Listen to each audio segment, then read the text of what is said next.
Hola, muy buenas noches. ¿Cómo están todos? ¿Cómo están todas? Espero que hayan tenido un excelente día, una excelente jornada. Continuamos con nuestro módulo de ciencias naturales y hoy día comenzamos una nueva unidad, que es la unidad 5 y una unidad que se fragmenta en eh, 3 o 4 clases, puesto que es el módulo con mayor información. Entonces, para no sobrecargarnos, hemos decidido seccionar este módulo de manera que sea mucho más comprensible la información de la cual hoy día ustedes van a aprender. ¿Bien? Bueno, este módulo lleva por nombre la base de la vida, la célula unidad funcional de los seres vivos. Arrancamos con la clase. Bien, para situarnos en el tema, vamos a ir a la página 9 de su módulo 5. Y el título de este texto dice Formas y funciones de la célula. Citemos el tema. La estructura de la vida. Todos los seres vivos realizan distintas actividades a diario para poder alimentarse, crecer, desarrollarse y reproducirse. De igual modo, los seres humanos también llevamos a cabo un sinnúmero de funciones para satisfacer el mismo tipo de necesidades y así continuar con la vida en nuestro planeta. Podríamos preguntarnos, ¿qué tenemos los seres humanos en común con un árbol, una larva de mariposa y un caballo? Las células. Desde una larva hasta un ser humano, los seres vivientes estamos formados por la misma estructura, las células. Algunas formas de vida muy sencillas se componen de una sola célula, como es el caso de las bacterias, algunas de las cuales pueden poner un peligro en nuestra salud. Un gusano pequeño, en cambio, tiene alrededor de mil de células y un ser humano adulto millones de ellas. Las células son unidades que pueden alimentarse, crecer y reproducirse, cualidades que les permiten agruparse formando distintos tipos de tejidos y estructuras organizadas como la piel y los huesos. De igual modo, también forman órganos diversos e importantes como el corazón o el cerebro. Así, los órganos presentes en nuestro organismo realizan distintas funciones en conjunto, permitiendo nuestra supervivencia. De la misma manera, en cada actividad que realizamos, millones de células están en acción. No somos los únicos que trabajamos para vivir. También eso lo sucede a nuestras células. Bien, por lo tanto, vamos a estudiar el concepto de célula y vamos a estudiar cómo estas células también van a agruparse para dar vida a órganos y estos órganos dar vida a sistemas de órganos que vamos a estudiar un poco más adelante. Bien, entonces, lo primero que tenemos que saber nosotros es que existen los niveles de organización de la materia viva, ¿ya? Nosotros para decir que un organismo, o cómo podemos clasificar a un ser vivo de un ser, de una estructura que no sea viva, por ejemplo, es que sabemos que los seres vivos están hechos de células, ¿ya? En comparación, por ejemplo, a una estructura no viva que no está hecha de células. Como por ejemplo el caso de un celular, ¿ya? El caso de un estuche, de un cuaderno, ¿bien? ¿Y qué hace que entonces diferenciemos lo vivo de lo no vivo? ¿Bien? Ahora, cuando hablamos de los niveles de organización de la materia viva, entendemos nosotros que la materia viva también está hecha de materia inorgánica, o sea, de materia no viva, como por ejemplo los átomos, ¿ya? Que sería la primera estructura que formaría, diríamos, a la materia, ¿ya? Si yo uno varios átomos, voy a formar moléculas, ¿bien? Si uno varias moléculas, voy a formar una supramolécula, como por ejemplo una proteína. Varias proteínas con otras supramoléculas pueden formar organelos, y estos organelos van a dar vida a la célula, que sería lo que aparece como siguiente nivel. Bien. Un conjunto de células que cumplen una función específica forman un tejido, como en este caso, los huesos. Bien. Varios tejidos pueden dar vida a, perdón, el tejido sería el tejido óseo y el órgano sería el hueso. Bien. Un grupo de tejidos forma un órgano, ¿ya? Y un grupo de órganos van a dar vida a un sistema de órganos, ¿ya? Como por ejemplo en este caso el esqueleto, ¿bien? Y un conjunto de sistemas de órganos dan vida a un individuo, ¿bien? Los individuos se pueden reproducir con otros individuos de la misma especie que habitan o cohabitan en un espacio y en un tiempo determinado, y por lo tanto forman poblaciones, como por ejemplo esta población de elefantes. Sabemos que las poblaciones interactúan con otras poblaciones, ¿ya? Con un organismos que no son solamente del mismo tipo, como por ejemplo plantas, bacterias, hongos, y forman comunidades, ¿bien? Las comunidades coexisten en un ecosistema y el ecosistema está hecho de un grupo de materia viva, que sería la materia hecha por células, y un componente abiótico, o sea, el agua, las rocas, las sales minerales, el sol, que sería parte de la materia inorgánica, ¿bien? Porque no están hechos de células.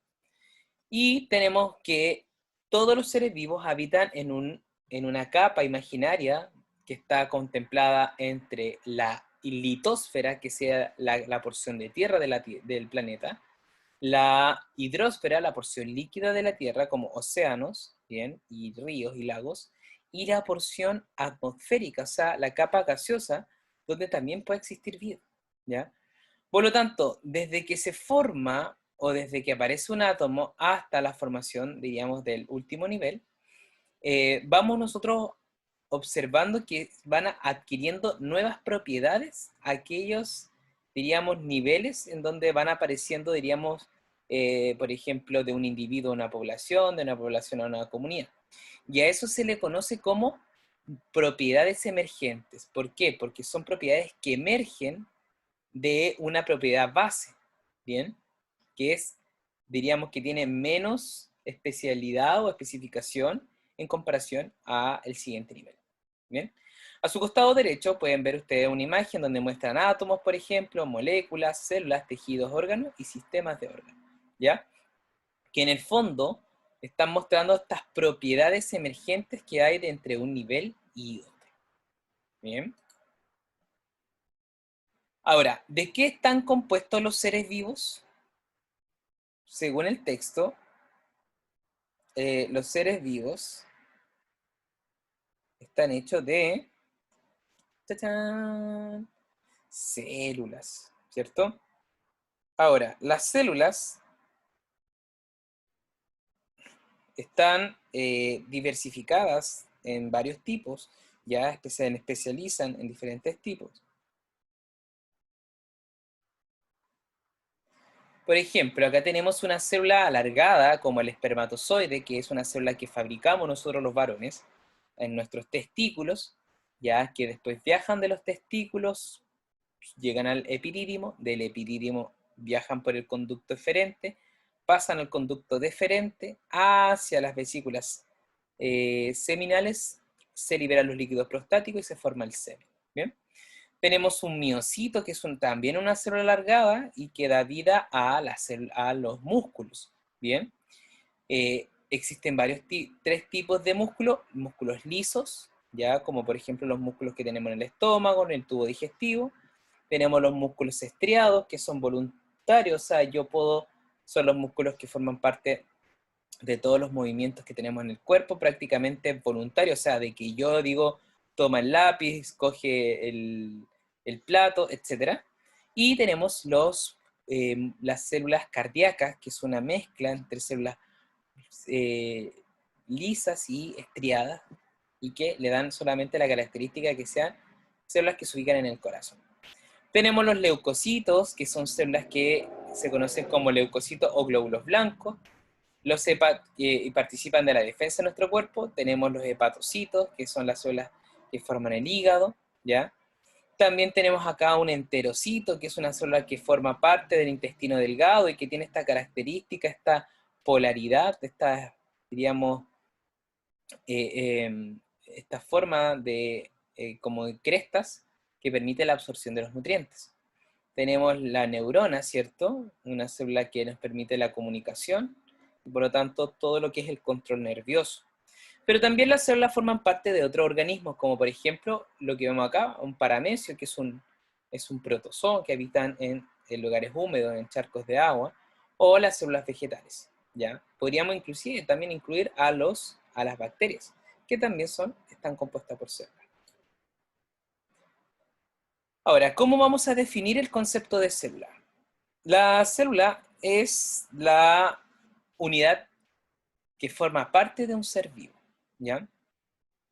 Ahora, este concepto de célula fue estudiado por varios científicos en cuanto se creó el microscopio. O sea, el microscopio, la invención del microscopio pudo dar, diríamos, luces a estos científicos para que propusieran lo que se conoce como una teoría celular y que explica, diríamos, que la célula es la unidad estructural de todos los seres vivos. O sea, todos los seres vivos están hechos por células.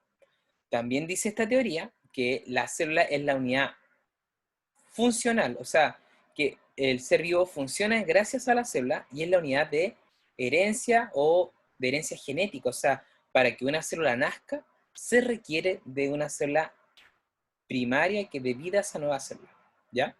Por lo tanto, todos los seres vivos van a tener esta característica de que la célula sea de su unidad estructural, su unidad funcional y su funcionalidad de herencia genética. ¿Bien? Ahora, este señor que están viendo acá, conocido como Robert Hooke, ¿ya? Es a quien se le atribuye el, eh, el, la persona que le colocó el nombre de célula a la célula. ¿Y por qué?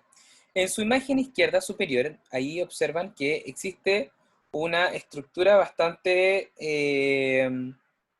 diríamos, poco clara, ¿cierto? En blanco y negro. Piensen ustedes que también estos pequeños microscopios simplemente eran lentes aumentados.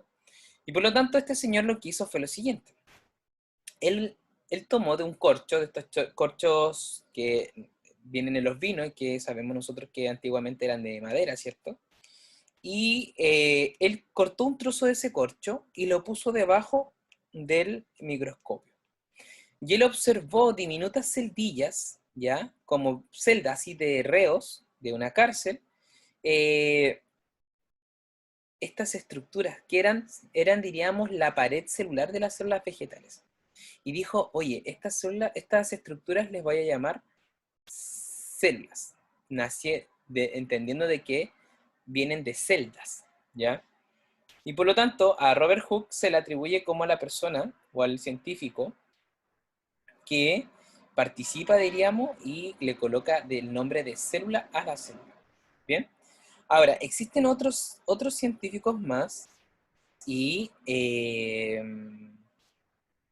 que fueron construyendo esta teoría. Por ejemplo, hubo un grupo de científicos un científico descubrió que todos los animales, él tomaba sangre de algunos animales y observaban que tenían células.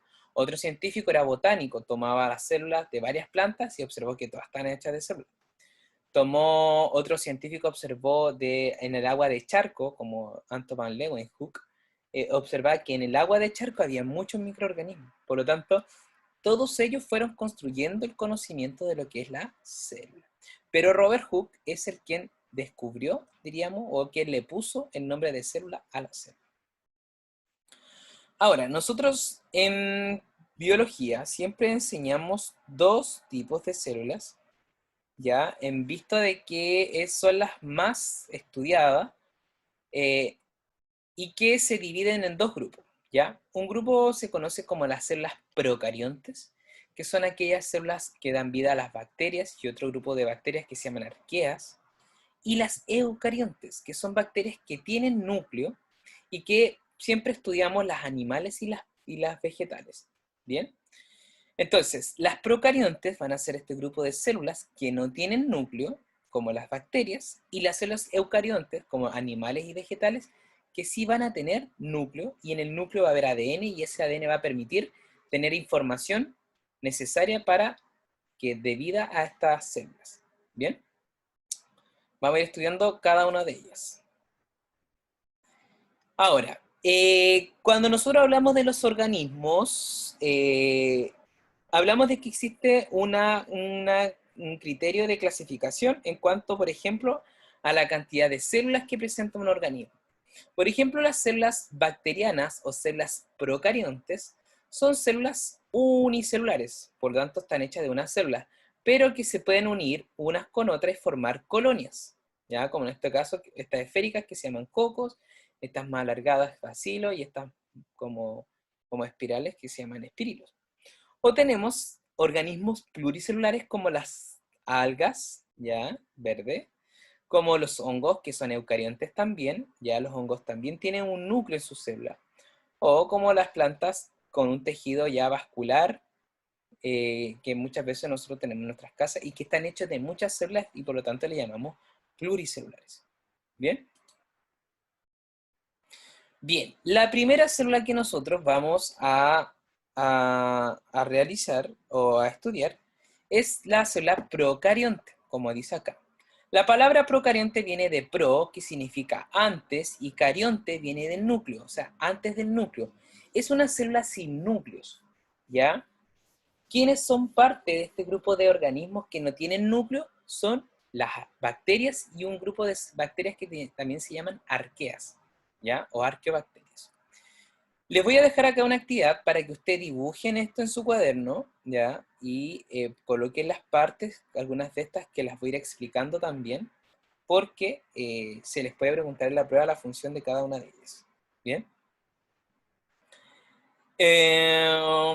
Tenemos entonces que esta célula procarionte, ¿ya? Están compuestas por organismos como las bacterias y las arqueobacterias. Las bacterias podríamos decir que evolutivamente son más nuevas que las arqueobacterias, ¿ya? Y las arqueobacterias son un grupo de bacterias que viven en condiciones muy, muy extremas, como por ejemplo en los geysers del Tatio, en las profundidades del fondo marino, donde sabemos que no llega la luz del sol. Viven dentro de los volcanes, viven dentro de las rocas, viven en lugares donde hay mucha sal, como por ejemplo en nuestro desierto. En cambio, las bacterias, como tal, son aquellas que viven en todos lados y muchas veces este tipo de organismos nos atacan a nosotros, ¿eh? Y nos generan enfermedades. Pero también tenemos que saber que hay bacterias buenas, ya que nos permite, por ejemplo, en la boca tener una mejor higiene, que en la vagina, en el caso de las mujeres, mantienen un pH estable. En la flora intestinal sabemos que nuestros intestinos trabajan junto a un grupo de bacterias, por lo tanto son buenas también. Y además hay bacterias que se ocupan en la industria alimentaria, ¿ya? Sabemos que los lácteos participan bacterias en, en las fermentaciones alcohólicas, también participan bacterias descomponedoras, ¿ya? ¿Cómo se organizan? Se organizan a través de solamente como células unicelulares, ¿ya? Estos organismos son un organismo en sí como tal, por lo tanto, no forman tejidos, y esa es una característica importante, a diferencia de las células eucariontes que sí tienen la capacidad de formar tejido en algunos reinos como el animal y vegetal. Las células las células procariontes, al no formar tejidos, se pueden unir unas con otras para formar colonias, ¿ya? Por lo tanto, yo hablo de colonias de bacterias, ¿bien? Tenemos que el tamaño de las células es de 1 a 5 micras. ¿Cuánto es una micra? Para que ustedes tengan claro, les voy a colocar acá. Por ejemplo, 1000 centímetros, perdón, 1000 micras, y la micra se pone como una U larga, ahí, 1000 micras, equivalen a 1 centímetro. Para que tengan la relación en su cabeza.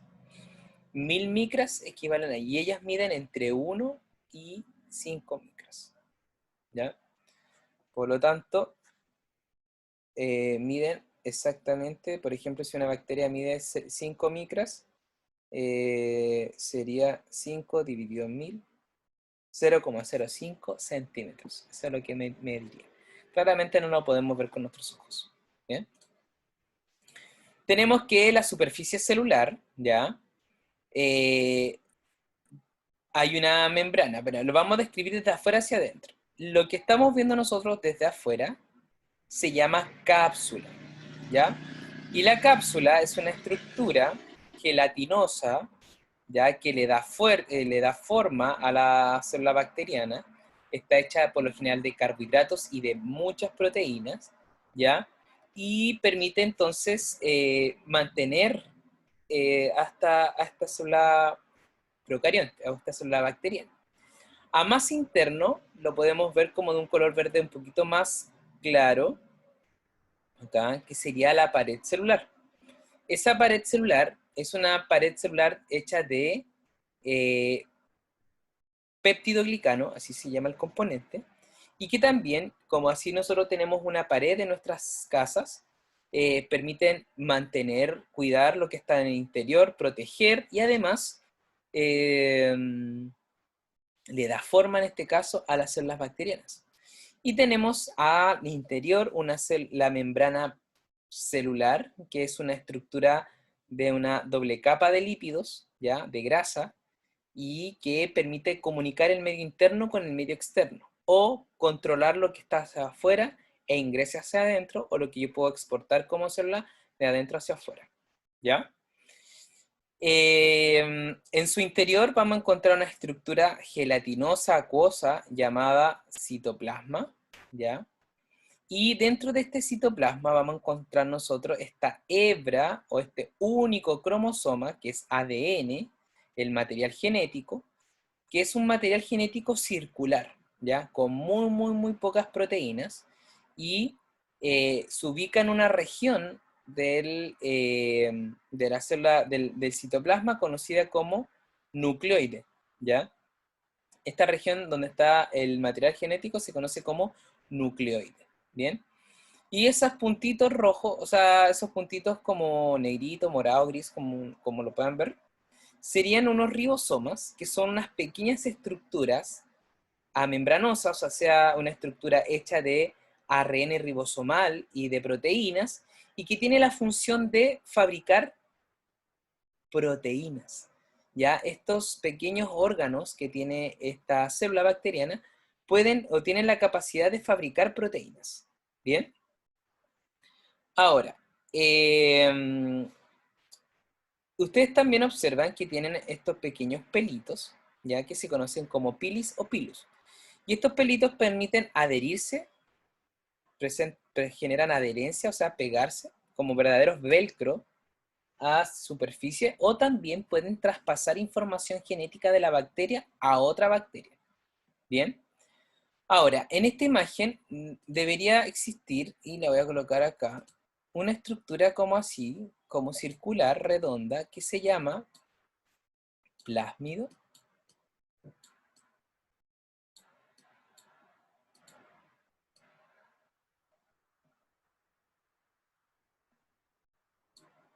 El plásmido, ¿ya?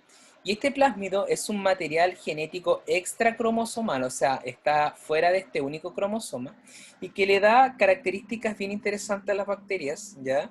Porque le da identidad, o sea, yo como científico puedo, si conozco información de este plásmido, puedo reconocer qué bacteria es. Además, muchos de estos plásmidos tienen genes que permiten resistir antibióticos. Sabemos nosotros que cuando estamos enfermos y nos recetan un antibiótico, el antibiótico lo que hace es destruir este material genético para que no se pueda dividir más las células bacterianas. Y estas plásmidos, este material genético extracromosomal, genera también, diríamos, estas proteínas que van a resistir al ataque de estos antibióticos. Bien, por lo tanto, consideramos también a los plásmidos. Y como ven también, como última estructura, tenemos a esta cola que ustedes pueden observar acá, que se llama flagelo, y que permite mover, ya desplazarse a las bacterias en los sistemas acuáticos por lo general, ¿ya? O los sistemas gaseosos, y está hecha de un componente llamado flagelina, que es una proteína, ¿ya? Pueden tener una, dos, tres o muchas colas, ¿ya?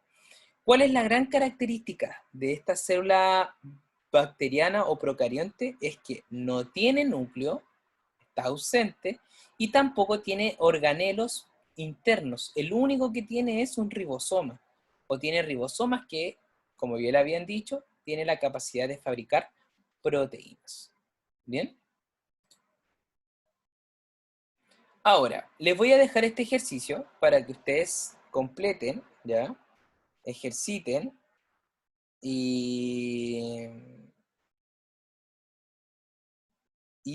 y para que puedan practicar lo que hemos estudiado ahora. Si no, vuelvan a ver el video y lo van haciendo paso a paso. ¿Bien?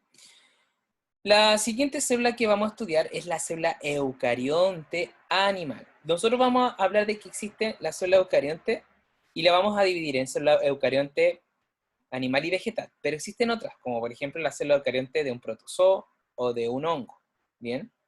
Pero siempre estudiamos esto debido a la importancia que tienen en nuestras vidas, las células animales y vegetales. ¿Qué significa la palabra eucarionte? Eu significa verdadero y carionte núcleo, o sea, es una célula que sí tiene núcleo, ¿bien? Y es una célula que, a diferencia de las células bacterianas o procariontes, tienen organelos internos, pequeños órganos que cumplen funciones específicas. Por lo tanto, se dice que su citoplasma es un citoplasma diferenciado. ¿Por qué? Porque se ha diferenciado o han aparecido órganos que le dan ciertas, diríamos, especificidades en su funcionamiento. Y vamos a estudiar también eso hoy. Tenemos entonces que las características son las siguientes. ¿Qué organismos están hechos de células eucariontes? Esto a modo general. Los protistas, como los protozoos, como el Trypanosoma cruzi, las yardas, los paramecios. Los hongos, las plantas y los animales. ¿Bien? ¿Cómo se organizan? Son organismos, o las células eucariontes pueden ser unicelulares, ¿ya? Como el caso de algunas protozoos también, o algunos hongos, o pluricelulares, como en el caso de plantas y animales, ¿bien?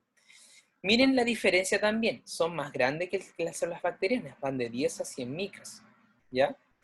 En cuanto a su superficie celular, presenta membrana celular, ¿ya? Y algunas, como las células vegetales, que tienen pared celular, y los hongos también tienen pared celular, ¿ya? Estas son generalidades de una célula eucarionte. El citoplasma es un citoplasma diferenciado con un sistema de citomembranas, conocido como organelos subcelulares, ¿ya? Y vamos a estudiar cada uno de ellos. El ADN que se ubica dentro del núcleo son cromosomas lineales en comparación, que es otra diferencia en comparación a las células procariontes, que sus cromosomas son circulares.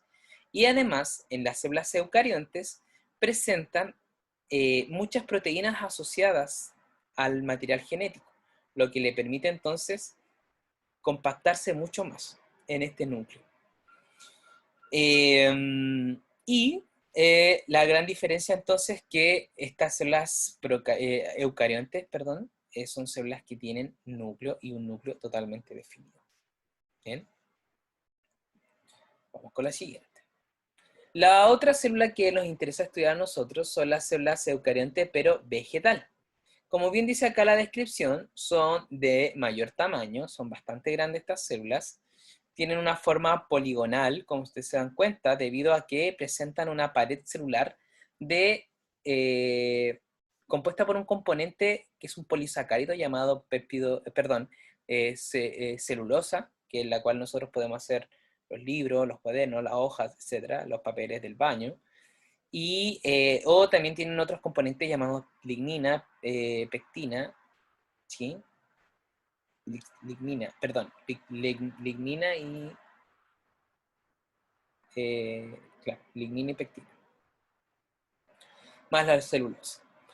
Una de las características es que estas células no tienen centriolos, a diferencia de que las células animales sí tienen centriolos, y bueno, lo vamos estudiando ahora más adelante con la siguiente imagen, y presentan unos pequeños organelos que son propios de las células vegetales llamadas cloroplastos, que son los que presentan un pigmento conocido como clorofila, ¿ya? Y que hace entonces que las células puedan hacer fotosíntesis y que tienen la capacidad de producir su propio alimento, ¿ya? Y presentan acá, como ustedes se dan cuenta, una estructura celeste grande que se llama vacuola, y esta vacuola presenta en su interior agua, mucha agua, por lo que genera una turgencia, genera, diríamos, que estén, diríamos, almacenando agua acá y sustancias disueltas, algunos solutos disueltos acá. Como la célula eucarionte vegetal es una célula eucarionte, también tiene núcleo y también tiene organelos subcelulares, ¿ya? Entonces, les voy a dejar esta tarea para que la hagan en su libro, en su texto, y en la página 17 pueden trabajarlo. Bien, ahora lo que vamos a hacer, y como última parte de la clase, es vamos a estudiar los componentes subcelulares, ¿ya? Habíamos dicho que las células eucariontes, a diferencia de las células procariontes, tienen pequeños órganos y estructuras bastante diferenciadas, ¿ya?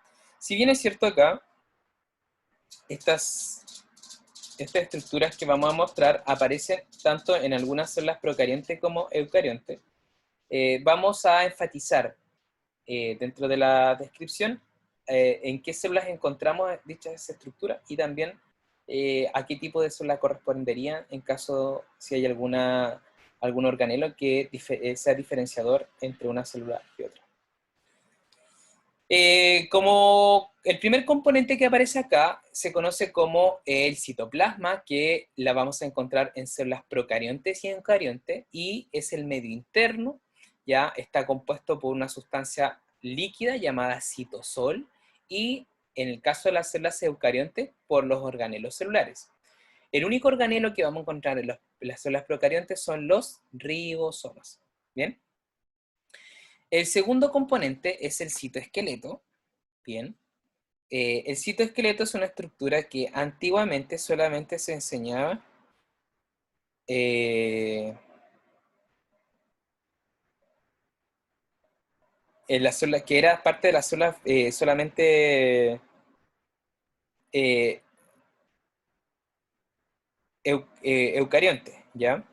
Pero hoy día sabemos que existen también pequeñas proteínas que forman un pseudoesqueleto en el caso de las células bacterianas o protozoos, o procariontes, y que también entonces se consideran que presentan citoesqueleto. Ahora, este citoesqueleto es una red de fibras proteicas, como aparece acá en la imagen, ¿ya? Le dan forma, le dan sostén, le dan son verdaderas rutas por donde viajan algunas vesículas, ¿ya? Y le dan forma, sostén y movimiento a la célula. El tercer componente son los cilios y flagelos, ¿ya? Que son extensiones de la membrana plasmática con una estructura microtubular en el caso de las células eucariontes. Permiten el movimiento y limpieza de superficie, ¿ya? En el caso de las bacterias, yo le había dicho que el flagelo está compuesto por una proteína llamada flagelina, y en el caso de de las células como los espermatozoides, presentan un componente llamado tubulina, ¿ya? Que es una proteína. Y los cilios son pequeñas estructuras, son alargamientos de la membrana plasmática, y que permiten entonces barrer, por ejemplo, ¿dónde encontramos? En el tubo, en las vías respiratorias tenemos cilios, en el caso de las mujeres en los oviductos, que permite que el ovocito cuando sale durante la ovulación pueda moverse hacia el útero. Tenemos nosotros los testículos, los túbulos seminíferos, donde se forman los espermatozoides. Hay pequeños pelitos, estos cilios, que permiten entonces el movimiento de los espermatozoides para que lleguen al epididio. ¿Bien? Los centriolos es una estructura que solamente forma parte de las células eucariontes animales, ¿ya? Y que están compuestos por estas estructuras llamadas microtúbulos, que son proteínas, y que dan origen a cilios y a flagelos. O sea, gracias a esto se forman cilios y flagelos, ¿ya? Y también estos centriolos van a participar de un proceso conocido como la división celular.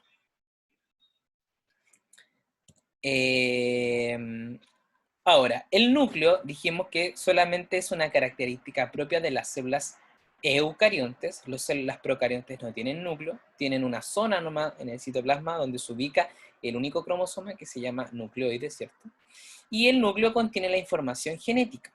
El núcleo es una estructura que presenta dos membranas y presenta unos poros nucleares por donde salen unas estructuras, que son unos intermediarios del ADN, que se llama ARN mensajero y que sale hacia afuera del citoplasma para que pueda ser leído por ¿quién?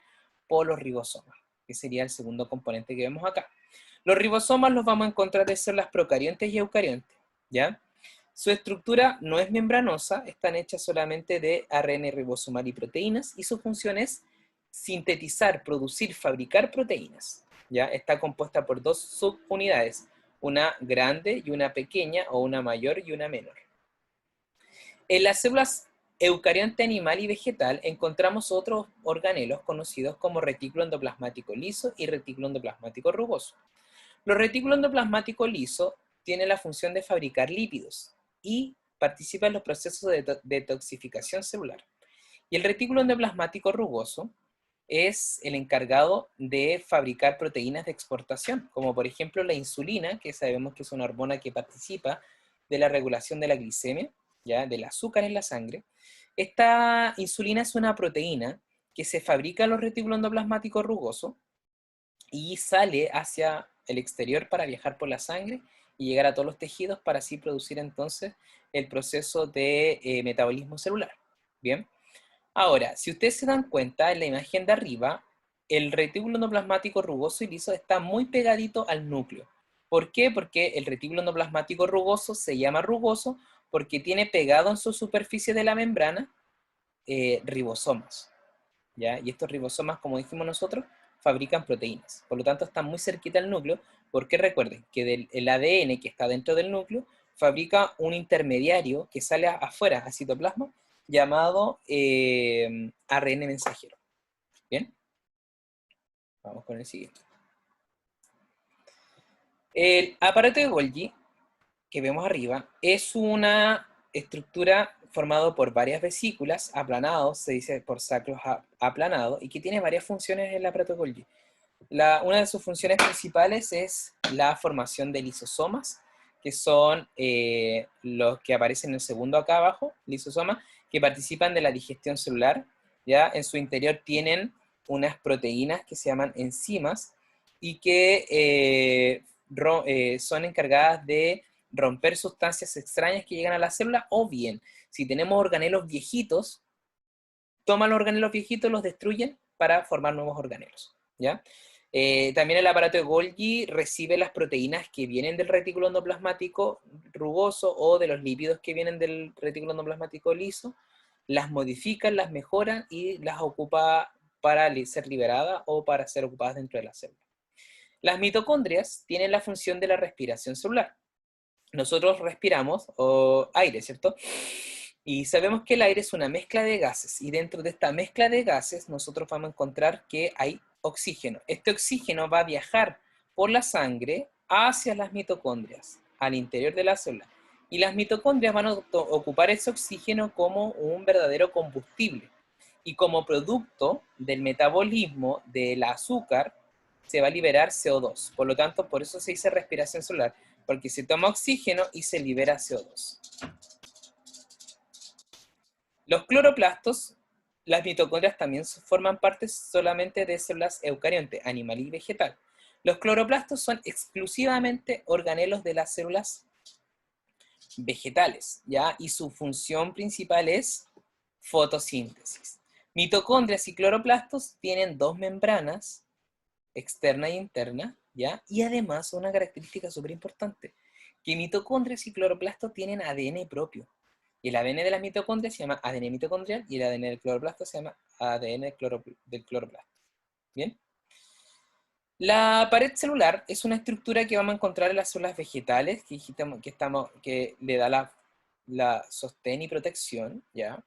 Está hecho de celulosa, lignina y pectina, ¿cierto? Y permite entonces darle forma a las células vegetales y resguardar todo lo que está en su interior. Y la vacuola central, esta estructura muy grande, dijimos que permite almacenar agua y por lo tanto genera lo que se conoce como la presión de turgencia, ya que mantiene las condiciones isosmóticas de líquido dentro del interior del